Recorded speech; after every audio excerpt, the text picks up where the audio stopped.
by Canada. But Trump's anger at the trading relationship goes way back. One of the earliest beefs of his first term over Canada's dairy industry. A battle over dairy, digital taxes, and economic sovereignty for years, the United States and Canada have found themselves at odds over trade, but in 2025, the gloves finally came off. The catalyst for this most recent eruption: dairy tariffs. This isn't just any trade dispute. It's a long-standing feud that dates back to the very start of Donald Trump's presidency. One of his first significant grievances with Canada was its dairy industry, where tariffs on U.S. exports were astronomically high, reaching up to 400%. While Trump has long accused Canada of imposing sky-high tariffs on American dairy, the rhetoric escalated dramatically by mid-2025. In June, Trump abruptly cut off trade negotiations with Ottawa, citing these tariffs and a new Canadian digital tax as the final straw in a long history of unfair dealings. At the surface, it may appear that this trade dispute is simply about dairy products and digital taxation. But the issue runs much deeper. This isn't just about milk or tech taxes, it's a battle over economic sovereignty. The tariffs, which Trump claims are crippling American dairy farmers, represent a broader struggle between two contrasting visions of economic power.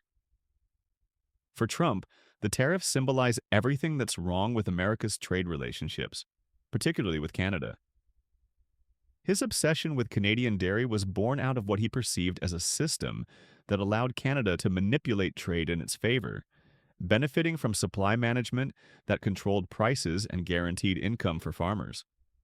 This, in his view, was an economic injustice that needed to be dismantled, but Canada was resolute in defending its policies.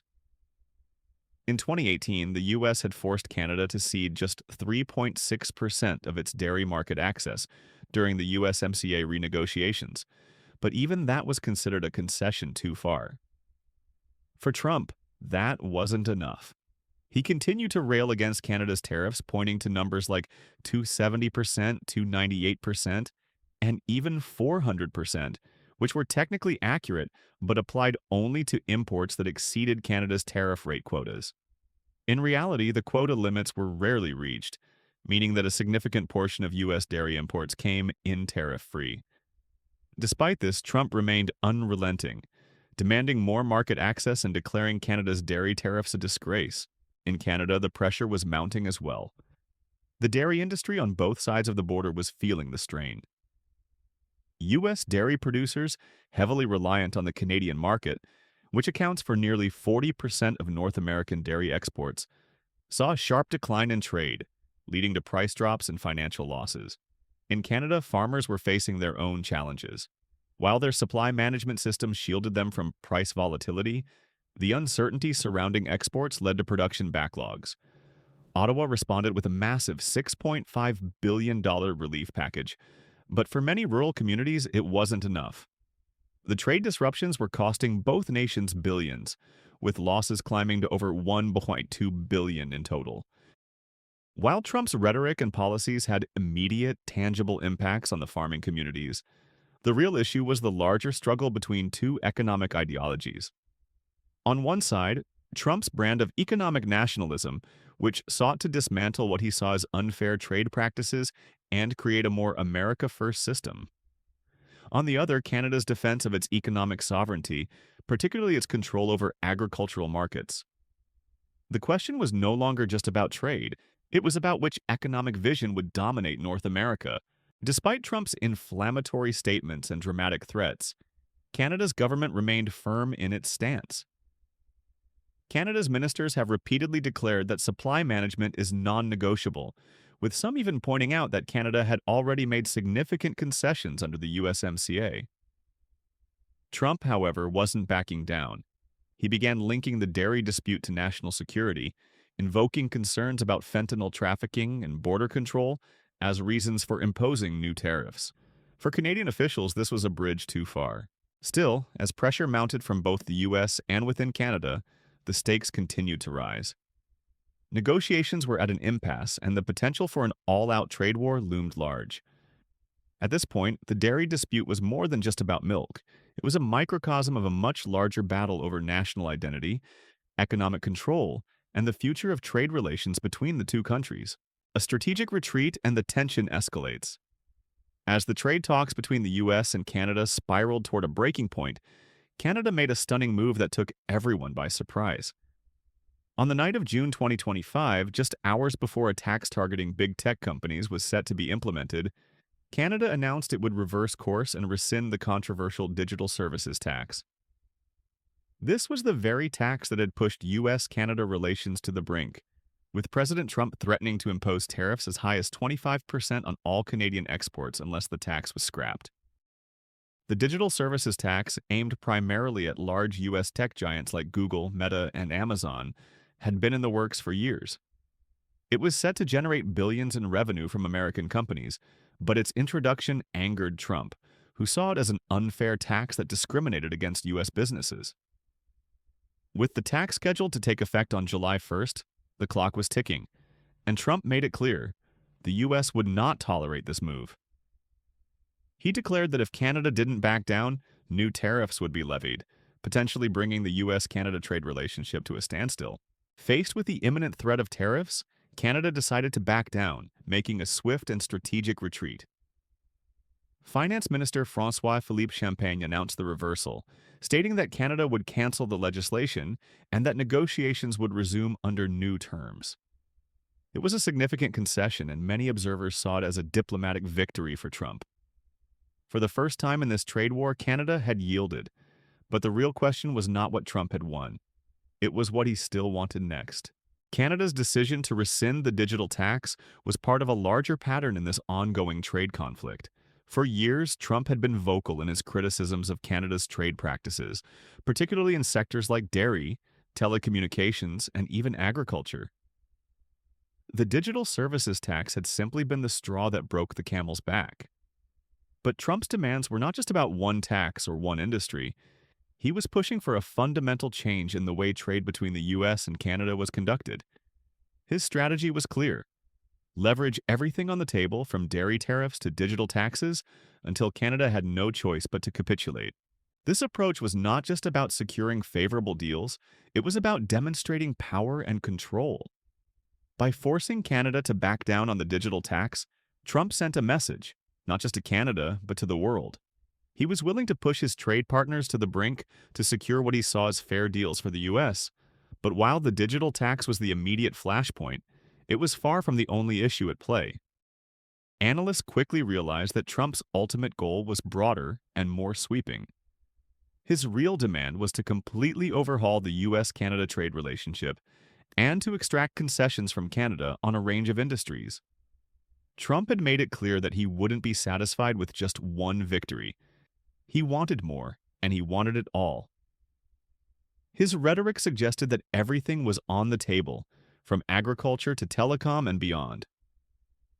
The digital tax was merely the first piece of the puzzle. In the aftermath of Canada's decision, many were left wondering whether this was the end of the story or merely the beginning of a new round in the trade conflict. While the digital tax was gone, the broader issues remained unresolved. Trump had made it clear that he still had more demands on the horizon. Canada's retreat was seen by some as a tactical move to buy time, but it was also a stark reminder of the power imbalance between the two nations. With 80% of Canada's exports going to the US, Canada was in a vulnerable position. Trump knew it, and he wasn't afraid to exploit that leverage. While Canada's government tried to downplay the significance of the retreat, some analysts were quick to point out that this was not a simple diplomatic win for the US. Trump's approach was dangerous, and the consequences of continued trade disruption could ripple through both economies. The fact that Canada was forced to reverse its decision so quickly raised questions about the long-term stability of US-Canada trade relations. As both nations turned their attention to the next phase of negotiations, the stakes were higher than ever. The digital tax may have been a key issue, but it was clear that Trump's ambitions extended far beyond that. The bigger question now was how far he was willing to push Canada, and how much further Canada was willing to concede.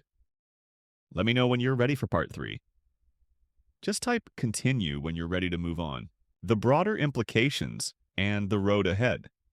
As the dust settled on the sudden reversal of Canada's digital services tax, The question that loomed over the trade talks was what would come next.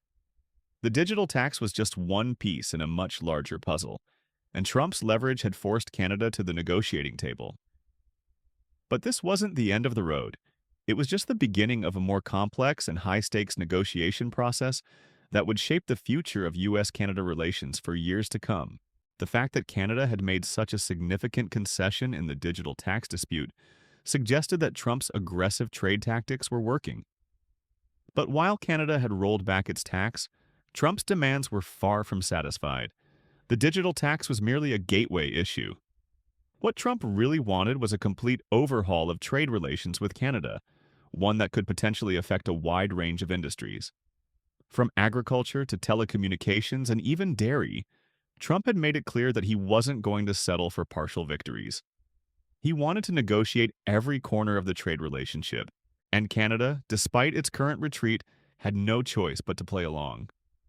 With 80% of its exports dependent on the U.S., Canada was in a precarious position. Trump knew this leverage all too well. His rhetoric and aggressive tactics, ranging from tariffs on Canadian steel and aluminum to threats of further economic retaliation, were carefully calculated to put maximum pressure on Ottawa. Canada had hoped that its relationship with the U.S. would be built on mutual respect, cooperation, and stability. But under Trump, those foundations were being tested in ways they never had been before. The bigger underlying issue here was not just the immediate trade disputes, but the question of economic sovereignty. For Trump, tariffs and trade barriers weren't just tools for negotiation, they were a means to an end. He wanted to reshape the economic landscape of North America to suit his vision. The dairy tariffs, the digital tax, and even the potential auto tariffs were all part of a larger strategy aimed at putting American interests first. In his eyes, if Canada wasn't willing to play ball, then it would face the consequences, and those consequences could be catastrophic. The auto industry, in particular, felt the tremors of Trump's aggressive stance. In early 2025, the president had already made his feelings clear. Every car sold in America should be built in America. This bold proclamation was backed by action, including the imposition of tariffs on Canadian vehicles. This not only disrupted the auto industry on both sides of the border, but also exposed the vulnerability of North American manufacturing. The interconnected supply chains that had been developed over decades were suddenly thrown into chaos. Parts that once flowed seamlessly between the U.S. and Canada now faced tariffs, making the process more expensive and less efficient. The consequences of these tariffs were already being felt. Major U.S. automakers, including Ford and Stellantis, had to scale back production in Canada and shift resources to other regions like Mexico. Even more troubling, some analysts feared that this could be the beginning of the end for Canada's auto manufacturing industry. The U.S. auto sector was already feeling the strain, with companies like Stellantis reporting billions in losses due to tariff-related disruptions. The ripple effects extended far beyond the car industry. Canadian suppliers, particularly those providing parts to U.S. plants, saw their order books dry up. Meanwhile, the U.S. industry was scrambling to adjust to new realities. The UAW, United Auto Workers in Michigan, warned that the political uncertainty could derail labor agreements and disrupt modernization plans for factories. Despite all of this, Trump's tactics were proving effective. He had created an environment of uncertainty and fear in Canada, one where businesses were hesitant to invest or expand due to the threat of tariffs. This was precisely the outcome he desired. By destabilizing the Canadian economy, he was asserting dominance and sending a message to other countries. If you don't play by America's rules, you'll face the consequences. However, this approach came with its own set of risks. While Trump had temporarily gained leverage, the broader consequences of his trade policies were beginning to show. Canada's economic vulnerabilities had been exposed, but so too had the cracks in the U.S.-Canada relationship. And while Canada had made some strategic retreats, the underlying tension between the two nations had not gone away. The trade war was far from over, and as the July 21st deadline loomed, the next move remained uncertain. For the U.S., Trump's trade policy had yielded some short-term victories, but at what cost? By upending the North American trade system, he had shaken the very foundations of the integrated supply chains that had made both countries competitive on the global stage. For Canada, the consequences were clear.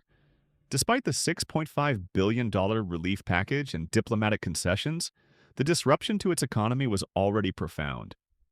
Whether this trade war would eventually be remembered as a victory for Trump or as a catastrophic error in judgment remained to be seen. The road ahead was filled with uncertainty. Both countries were bracing for the next round of talks, but whether they would be able to find common ground remained unclear. As the pressure continued to mount, the real question was no longer just about trade policies or tariffs. It was about trust, whether the U.S. and Canada could repair their once stable relationship and find a path to mutually beneficial trade, or whether this trade war would push them further apart, with long-term consequences for both nations.